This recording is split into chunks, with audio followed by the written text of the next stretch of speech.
to explore science. This is Nikita to ease your learning. In this video, we will study digestion and absorption, the first chapter from human physiology. We know that food is one of the basic requirements of all living organisms. So the basic terms we are going to study, the first one is nutrition. The sum total of the processes by which living organisms obtain substances which are necessary for growth, maintenance and meeting energy needs is called nutrition. Now nutrients. Chemical substances present in food are the nutrients. For example, carbohydrates, proteins, lipids, vitamins and minerals. Now nutrients can be classified as macronutrients and micronutrients. These macronutrients are the nutrients which provide energy to the body. For example, carbohydrates, lipids and proteins. Micronutrients are the nutrients that do not provide energy but their deficiency cause specific diseases. For example, vitamins and minerals. The bio-macromolecules in food cannot be utilized by our body in their original form. They have to be broken down and converted into simpler substances in the digestive system. So what is digestion? It is a biochemical and mechanical process. We call it biochemical process because enzymes are used that convert the bio-macromolecules into simpler substances, and the mechanical process because of the churning of the stomach which converts fine food particles into a paste called chyme. There are two types of digestion, extracellular digestion and intracellular digestion. Extracellular digestion occurs outside the cell, whereas intracellular digestion occurs inside the cell. Extracellular digestion is more efficient in comparative to the intracellular digestion. Now in extracellular digestion, the alimentary canal has various parts such as mouth, stomach, intestines. So there is regional differentiation.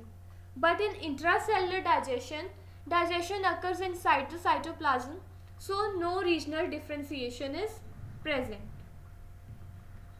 Next we have organs of digestive system. Now our digestive system is made up of alimentary canal. This alimentary canal is a tubular structure that extends from mouth to anus. It has ectoderm and endodermal origin. Now in our mouth or the oral cavity, the roof is called as palate.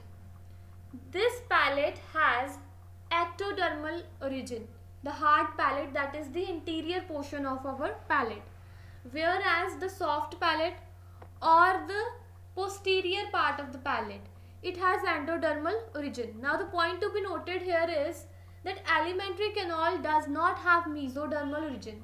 Now we know that in embryonic stage our organs develop from three germ layers, that is ectoderm, mesoderm and endoderm.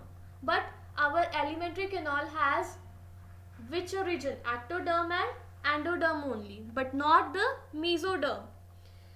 Now as we know that our body has two openings. We humans are the organisms having first opening as mouth and the terminal opening as the anus.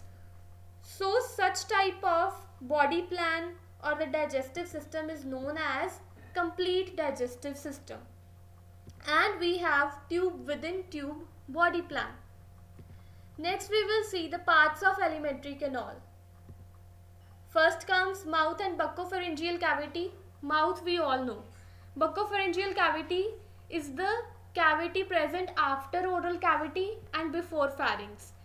Next is the oesophagus, commonly called as food pipe, which is a tubular structure of about 25 cm length.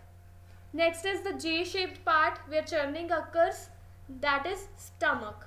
Next we have intestine, maximum absorption of the food particles occur here, and the anus. So this is the diagrammatic representation. Now we know that we have two intestines. First we will study about the small intestine. Small intestine have three distinctive regions, that is the duodenum, jejunum and ileum. The first U-shaped region is called as the duodenum.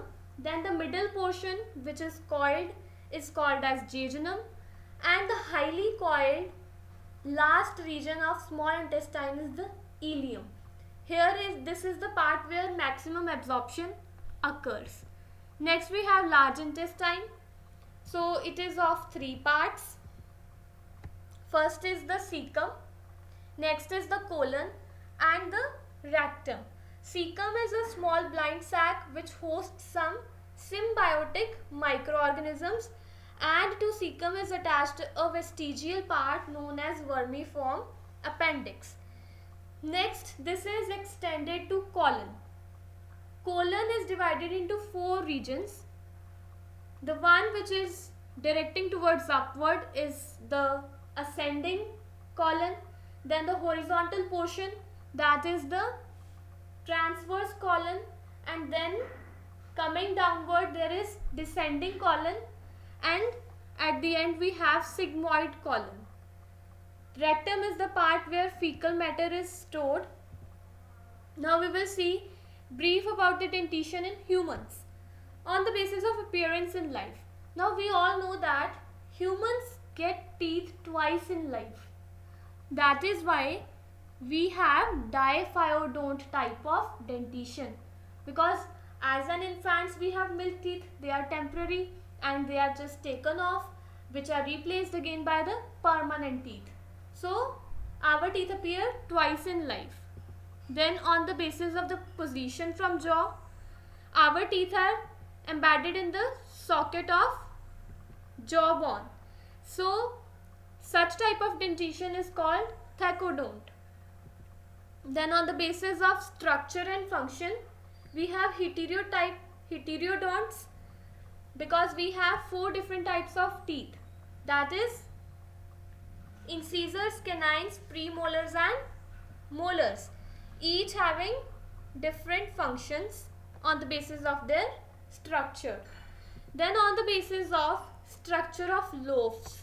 Now what is a loaf? It is a ridge of enamel connecting the cusps of a molar. So we have bonodont, that is our loaves are small and spherical. So that was all for this video. We will continue this chapter in the coming videos. If this video was informative, hit the like button and subscribe to this channel. Don't forget to post your queries in the comment box and share it with your mates or the friends.